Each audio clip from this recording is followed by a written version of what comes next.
অনেক দিন বুলবুলিটার কোনো আপডেট দিইনি। আসলে আপডেট দেওয়ার মতো বিশেষ কিছু নেই।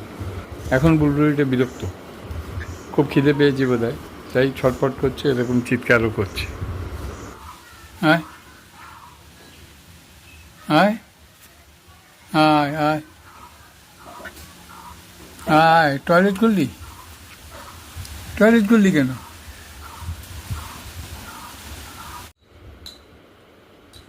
একবারই প্রায় শেষ হয়েছে, খা আর একটু খা।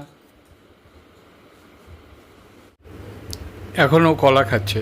কলা টাইপের জিনিসগুলো এইরকমভাবে দিলেই ও খেয়ে নেয়। আয় আয় আয় আয় আয় আয় আয় আয়। আস্তে আস্তে ও বড় হচ্ছে, ও বুঝতে পারে ওর পা দুটো কাজ করে না, তাই অনেক সময় ছটফট করে। ওইটাতে ওরকম থাকবে যাতে আমার হা করছে। এখনও ড্রপারে করে খেতে ও পছন্দ করে, কিন্তু এভাবে তো চিরদিন চলবে না। তাই অবশ্য মাঝে মাঝে আমি চেষ্টা করি যে অন্তত চামচে করে দিয়ে যাতে খেতে পারে।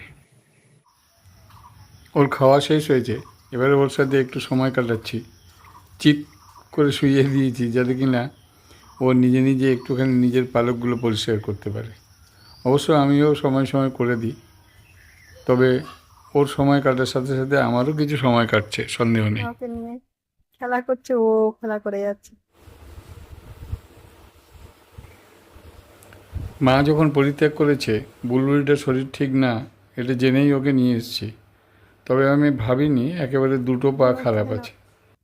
ও ওড়ার সম্পর্কে খুব অসুবিধাজনক জায়গায় পৌঁছাচ্ছে, আর ওই একদিকে শুয়ে থাকে, তার ফলশ্রুতিতে ওর কিন্তু একটা ডানা প্রায় ইনঅ্যাক্টিভ হতে চলেছে।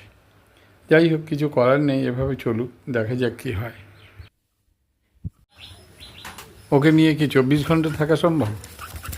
এই দেখুন না, আমার কাজ আছে, ওকে নামিয়ে দিয়েছি, এখন চিৎকার চিল্লামিল্লি অস্থির করছে। ও বুঝতে পারছে যে ওকে কোল থেকে নামিয়ে দিচ্ছে, এটা ও করতেই থাকে। ও যখন সময় একা একা থাকার মতো থাকে, বিরক্তি হয়, আর ঘুমিয়ে পড়লো সারা রাত, সেখানে কোনো অসুবিধা নেই। এখানে যে জিনিসটা আমার মাথায় সবসময় আসছে, এভাবে তো হয়তো ওর আগেই আমরা মারা যাব, তাহলে ওকে এইভাবে খাওয়াবে কে? ও নিজে নিজে খেতে পারে না। এখন লক্ষ্য করছি ওর দুটো ঠোঁটও একটু অসুবিধাজনক অবস্থায় আছে।